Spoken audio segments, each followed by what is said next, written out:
It's Wednesday on Shapefixer. That means WTF Wednesday. What the F Wednesday, where I talk about something that's driven me mad, something in the world of nutrition and health, healthy aging, that is just so illogical and so ridiculous that I'm at a loss for words. And this could be something that you've come across as well. So I've certainly come across it before, but it came up again this week.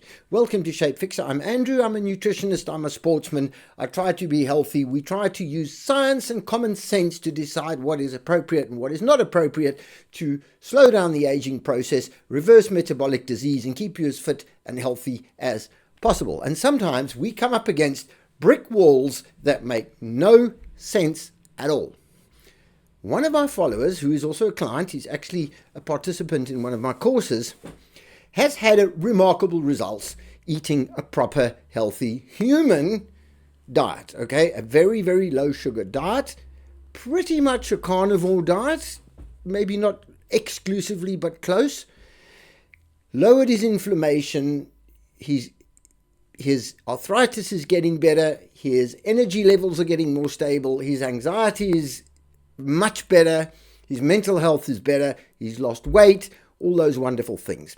Went to his doctor recently to get an updated blood test, because we like looking at blood tests because they do tell you a lot about what's happening inside your body. And his doctor was pretty impressed.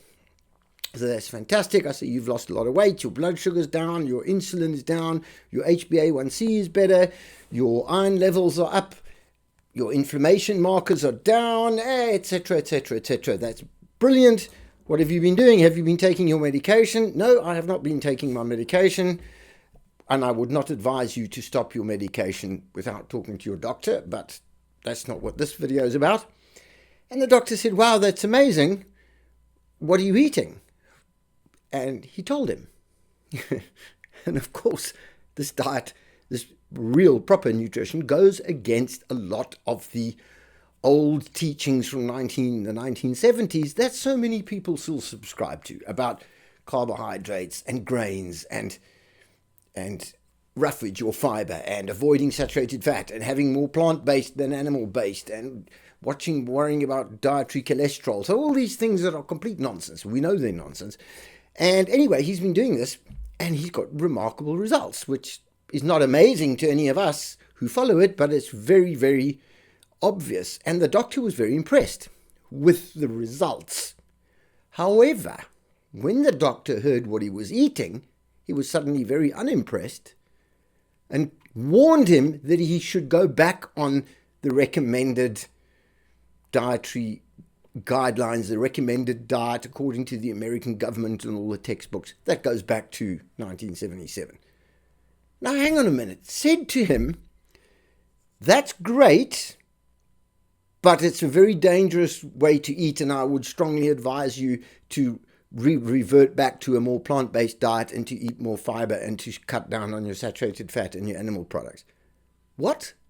So hang on a minute. So the diet that you recommend, that I've been following for 50 years, and that has left me overweight and inflamed and in pain and on medication and sick with bad blood markers, I reverse all that in 3 months by changing my diet, and you are very impressed with those results, and then you tell me in the next breath to stop with that diet that's made me so much thinner and healthier and fitter and less stressed, and go back to the diet that I was following that made me sick in the first place. Because why? Because you've been taught that that's the diet to recommend, and you're the doctor and you know everything.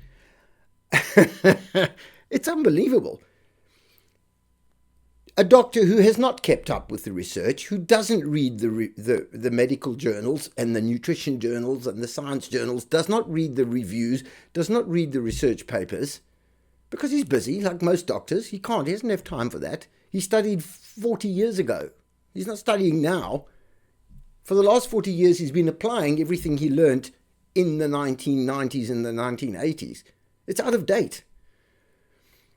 If you are sick and you are fat and you want to fix it and you find a way that works, your weight is down, your energy is up, your inflammation is down, your pain is down, your anxiety is better, your sleep quality is better, your mental health is better, your memory is better, your blood tests are better, surely that's the right diet for you.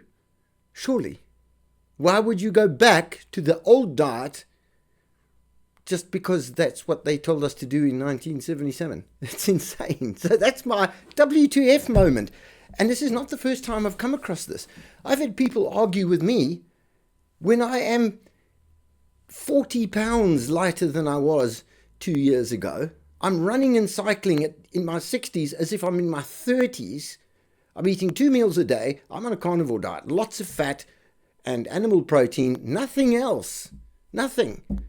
I don't even take supplements. Occasionally I take a zinc supplement as a prostate issue. Because of a prostate issue, I end up peeing too many times in the night if I don't take a little bit of a zinc supplement. So, but even that's not medication. I'm certainly not on any medication.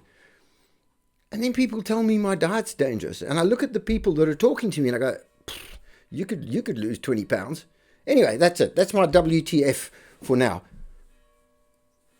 Professor Feynman, Richard Feynman, famous physicist, Nobel laureate, said, and this is a brilliant quote, "It doesn't matter how clever you are, it doesn't matter how good your theory is, if it does not survive experimentation, it is wrong." And that's all there is to it. See you back here next Wednesday when I find something else to get upset about. Please subscribe to this channel. We could use the support, and we continually make videos, and our purpose on this channel is to educate you so you can make your own decisions about your health.